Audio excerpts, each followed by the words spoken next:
Stuart Little. Stuart at the library. Late one afternoon, Stuart Little went to the library. "Do you have any books for someone like me?" he asked the librarian. "How about Mice Are Nice?" she said. "Third floor." "Thanks," said Stuart. "Is that a stuffed owl?" he asked. No, this is Bookworm. He is our library owl. We let him live here because he loves books so much," said the librarian. Bookworm opened one eye and stared at Stuart. "Owls and I don't usually get along," said Stuart. "Don't worry," said the librarian. "He usually sleeps during library hours." "Well, thanks for the help," Stuart said to the librarian.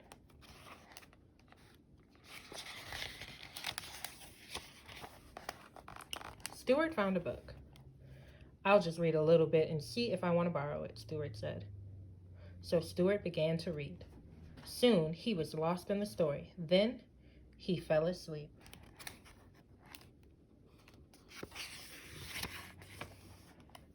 Something woke Stuart.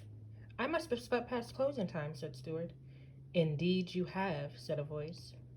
"Bookworm, is that you?" Stuart asked. The big owl flew out of the shadows. "It is I," said the owl.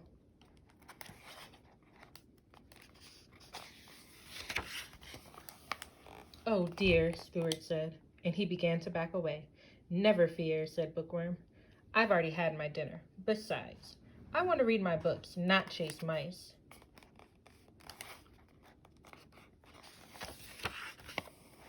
"I love to read too," said Stuart. "What's your favorite book?" "There have been so many," Bookworm said. "Who can pick just one?" "Pick a few then," said Stuart.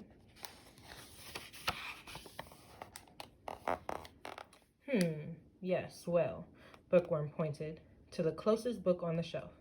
"I'm quite fond of this one," he said. "This book?" Stuart asked. "Yes, it is a work of art that has great meaning to me," said Bookworm. Stuart looked at the book. "So, you like lawn care for dummies?"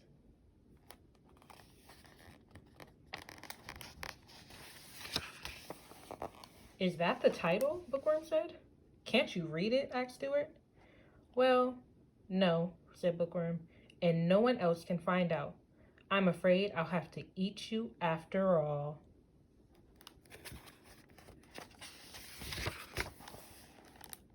Bookworm dived for Stuart, and Stuart ran.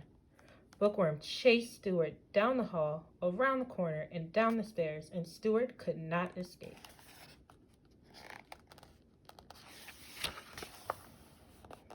Bookworm landed on top of him. "Please, Bookworm, let me go," Stuart cried. "I am sorry, my bookish friend. My secret must stop with you." "Wait," cried Stuart. "You said you weren't hungry." "I'm not," said Bookworm, "but I will be sent away if the librarian finds out I can't read. I am a library owl after all."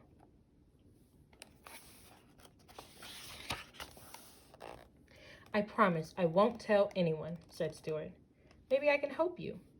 "I don't need help from a mouse," said Bookworm. "Now, you'd better go. Shoo, shoo."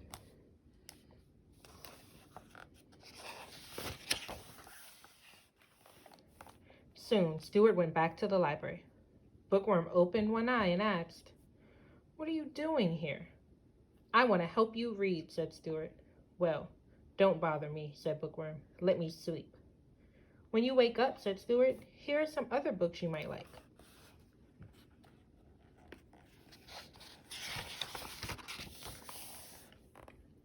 "Let me see those," said Bookworm. "What's this one about?" "It's about a very smart owl who finds out it's never too late to learn," said Stuart. "Well, if you insist," said Bookworm. "Why don't you start?" "You bet," said Stuart, and the two new friends began to read together.